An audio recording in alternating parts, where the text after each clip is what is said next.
Hello bro శిష్యులు, ఈరోజు మా మేస్త్రి పెద్దమ్మ నువ్వు నారు గుంజేది చూపి వీడియో తీసుకొని యూట్యూబ్లో పెట్టుకుంటా అంటే సరే బిడ్డ తీసుకో అన్నదనమాట. పాపం వీళ్ళైతే పొద్దున్నే 6ంటికి వస్తారనమాట.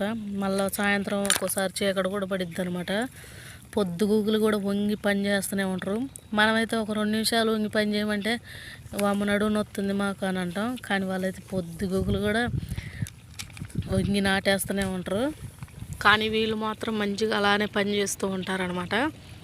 అలాగే మళ్ళీ ఉదయాన్నే 4ంటికి లేచి చలిలో పనులన్నీ చేసుకొని పిల్లలు ఉన్నోళ్ళు వాళ్ళని తయారు చేసి వాళ్ళకి లంచ్ బాక్సులు కట్టి అంతా పని చేసి సవరించుకొని ఎంత కష్టం ఉన్నా కూడా మళ్ళీ ఇష్టంతో తిరిగి పొలంలో అడుగుపెట్టి మళ్ళీ నాటేసుకుంటూ పొద్దుగూకులు కూలి వాళ్ళతో నవ్వుకుంటూ సరదాగా మాట్లాడుకుంటూ వాళ్ళ పని వాళ్ళు చేసుకుంటారు అనమాట. సో ఇలాంటి కష్టం వాళ్ళు ఇష్టంగా చేస్తారనమాట.